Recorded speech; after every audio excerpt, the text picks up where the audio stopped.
Alright, in K-pop Demon Hunters, there are hidden details that will shock you every time you rewatch the movie. Number 10. In the entire film, every K-pop fan knows we never clearly see Mystery's face. His hair always covers it. But what if I told you his facial expression actually appears during the Soda Pop performance? For a split second, you can see his left eye peek through the hair. It happens so fast that you'll miss it unless you slow the scene down to 0.25 times speed. Crazy, right? And trust me, this is just the beginning. Number 9.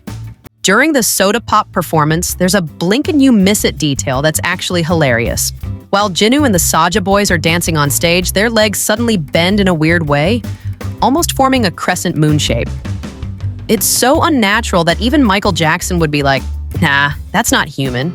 You only catch it when you slow the scene down to 0.25 times speed, which makes it look like either a sneaky animator slip-up or one of the strangest K-pop dance moves ever animated.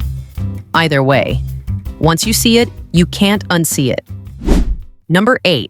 When the 400-year-old man thinks Rumi asked him out, all right, hold, this scene is already funny, but it actually hides even more details.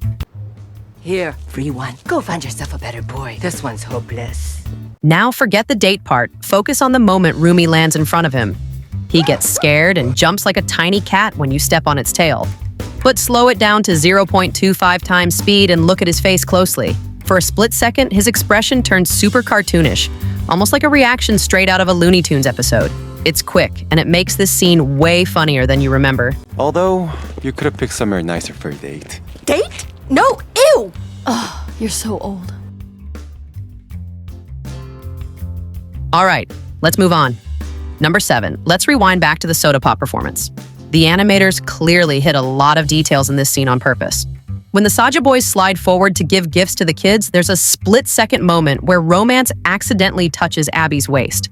It happens so fast that most people miss it unless you slow the scene down to 0.25 times speed. What makes it even weirder is that Romance's hand briefly shows demonic patterns, like he momentarily lost control. It's subtle, it's fast, and it's definitely intentional. Number 6.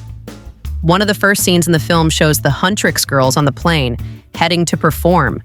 There's a moment where Bobby calls the girls to explain why they were late for the show. But look closely at Rumi's phone. Before she even picks up, the screen already shows seconds of a call in progress. And here's the weird part. When she finally answers, it turns out to be a video call. That's so strange. Number 5. During the clip where Huntrix are about to take a break from touring, they pass by Bobby and his team. Bobby looks hyped, celebrating how Takedown is breaking the charts. But if you slow it down to 0.25 times, you'll notice something interesting. For a split second, other K-pop bands appear on the charts, including twice at number 2, alongside fictional groups like FF4L and Hyput. Could this be a hint that new rival bands might rise in K-pop Demon Hunters 2, possibly even beating Huntrix or the Saja boys? Who knows? Number 4. In the final scene, when the Huntrix girls reunite and finally defeat Guima, sealing the Golden Han Moon, fans are shown celebrating everywhere. But look closely. Among all the fans wearing Saja boys merch, there's one guy wearing a shirt with Guima's name on it. That immediately raises a question. How does a regular fan even know who Guima is? Is he secretly one of Guima's demons, hiding in plain sight? Or could this just be an animation error that slipped through editing? Slow it down to 0.25 times and decide for yourself. Before we move on, take a moment to like the video if you love the Saja boys, and subscribe to the channel if Huntrix is your favorite. Also, don't forget to comment your favorite character and your favorite K-pop song. All right, if you're done, let's continue. Number 3. In the scene where the Huntrix girls take Rumi to the Hillahan place so she can fix her voice, there are a lot of hidden references inside Hillahan's treatment room. One good example is the image on the wall. It shows human K-pop bands whose faces look very similar to the Saja boys. So the question is Hillahan secretly a huge fan of boy K-pop groups rather than Huntrix? Or is this a hidden hint we're not supposed to notice so easily? Number 2.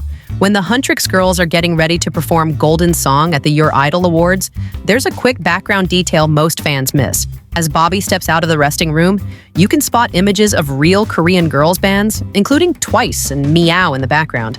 It looks like the animators slipped these in on purpose, almost like a subtle advertisement or Easter egg for eagle-eyed viewers. Number 1. Check this out. There's an image in Jinu's backstory at the Emperor's Palace, and it shows up again during the Golden Performance.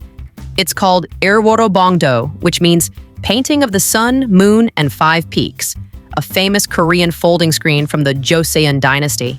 It was always placed behind the king's throne to show the power and dignity of the royal court. The red sun is the king. The full moon is the queen. The five peaks are a sacred or mythical place. Back then, only the king could own it, and after he died, it was put in his shrine with his portrait.